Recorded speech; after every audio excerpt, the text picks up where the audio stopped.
watch and listen carefully. He might even sing today, but we will see. So the floor is yours. Good morning. After Claude from Serbia, you have now Jean-Claude from Switzerland. Now, I've done a lot of those keynote speech in the region in the last 2 to 3 weeks. And every time our marketing department asked me to do one, I always accept. I never refuse. But when they asked me to do Serbia, I had a bit of a doubt. I said, what is my motivation to come and do a speech in a country where their #1 tennis player has massacred our national champion? So of course, Claude, went ballistic. He said, "No, you crazy! You absolutely need to come. This is my biggest event. We have 400 people in the room." I said, okay.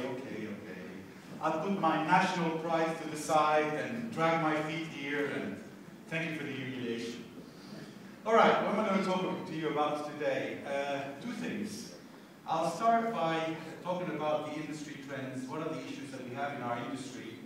And what is Oracle doing to address them? And in the second part, we're going to talk about some of the announcements that we made during Open World about a month and a half ago. All right, I'm not going to spend too much time discussing the state of the economy. You guys all are aware, you read the news. It's pretty dramatic wherever you go around Europe. And the only thing we could do is just elect the right people who could actually make the right decisions. And anyway, in the long run, there's nothing we can do because the Chinese are going to eat us anyway. In an egg, you have a bit of yellow and a bit of white, but when you mix the two, there's only yellow left. So the trade for you here, stop eating those fortune cookies.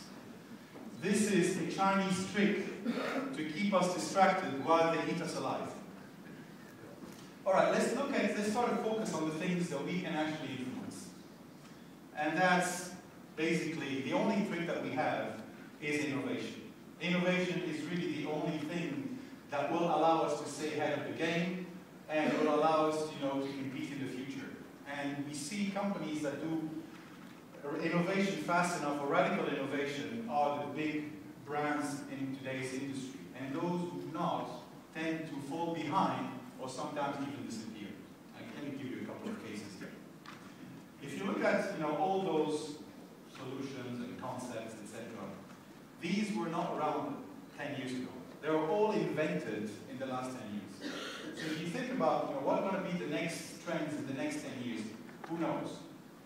But they have all, apart from the euro, they all have one thing in common. They were all invented in California.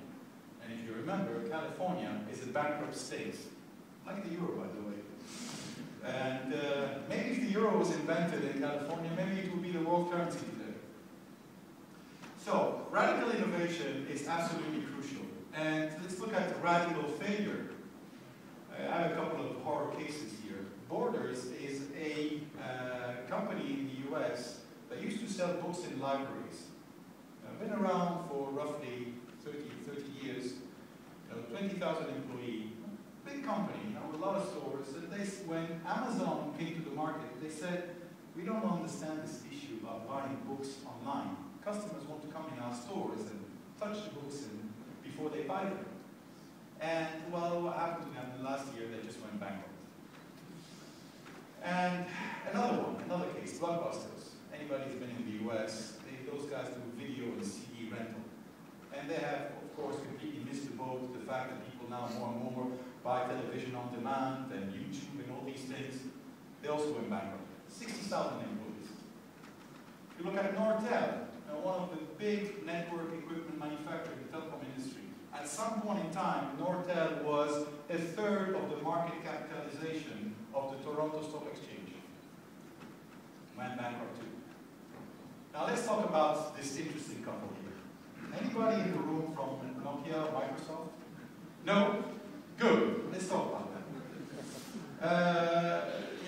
When Steve Jobs launched the iPhone in 2007, the head of Nokia Mobile, they had 40% market share at the time. He said, "We don't understand this issue about who wants to have a computer and a phone in one device. Who wants that? Yeah, what are those idiots? There's 200 million iPhone users in the world today, and if you add the Android users as well, there's probably 500 million. And they have all one thing in common. They have not bought the Nokia phone. So, I mean, they have gone into a kind of a desperate act, a desperate marriage, and I'm not sure a loser and a loser will ever give you a winner in the industry. We'll see. Maybe at some point in time we'll have a rest in peace going this way. So we have another category, the cannibals, that we need to be aware of, because technology has this capability of lowering barriers of entry. And if you look at, for instance, some industries like the telco, and the telco industry is in a difficult challenge at the moment, they are asked to put a lot of capital investment in building new generation networks, because we as users want more and more pipe, we want more and more bandwidth, but we are used to buy things now for free. And if you look at those new technologies, you know, small startups like Skype, who's providing peer-to-peer, you know, IP telephony, this is killing a monopoly, a cash cow of a telecom operator. If you think about iMessenger, which is now, or WhatsApp, which are now applications available on our smartphones, you know, they completely bypass the SMS channel of a telecom operator. Another cash cow that is at risk. So this is, you know, industries that are in a difficult situation today. Now let's look at the banking industry. There's a study that was made that 60% of the people who responded to that study said, we are prepared, or we trust Facebook to handle financial transactions for us.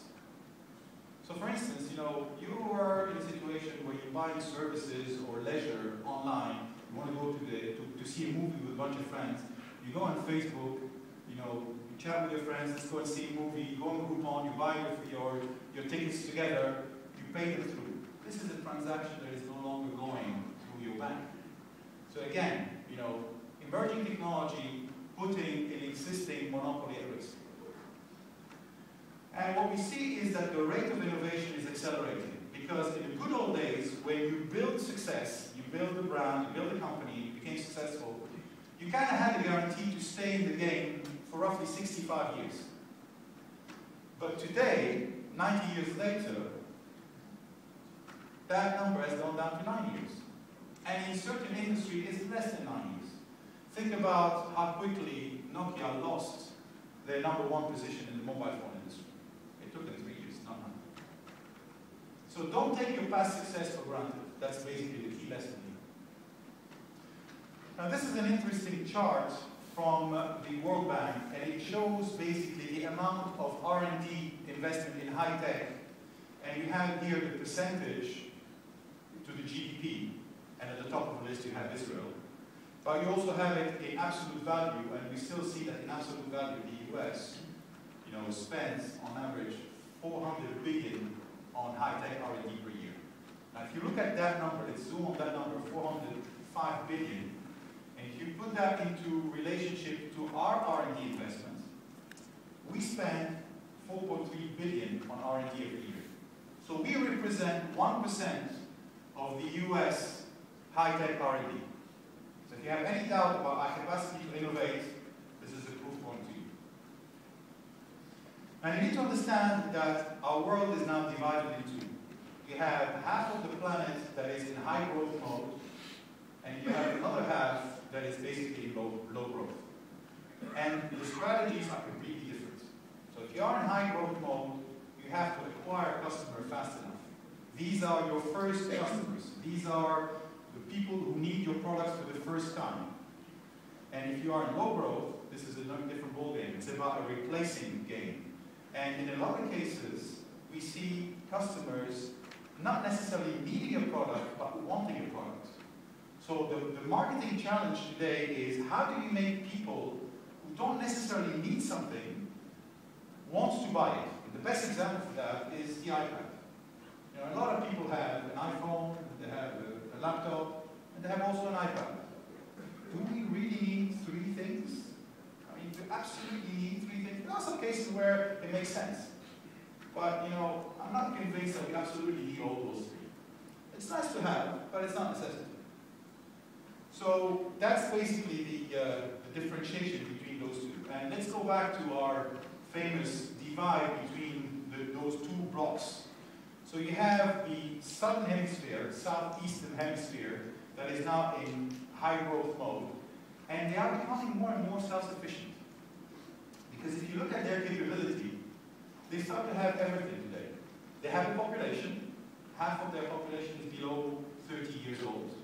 They have brands. They have, think about LG Electronics, think about Samsung, brands that are becoming very powerful in the industry.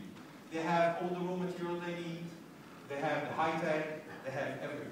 The money, the banks, big banks in this region, and they have big economies. Now, if you look at the global 500, 20% are now coming from this world, and this is going up. Okay? I'll give you an example. Higher. I'm not sure you heard about this brand, but this is a company that 10 years ago didn't exist, and they are today the #1 in appliances, and they are ahead of Whirlpool and Westinghouse and Bosch and those companies when it comes to house appliances. #1 within 10 years.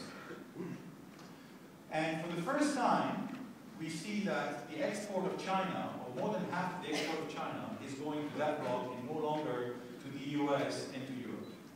So there's a very different dynamic coming out of this part of the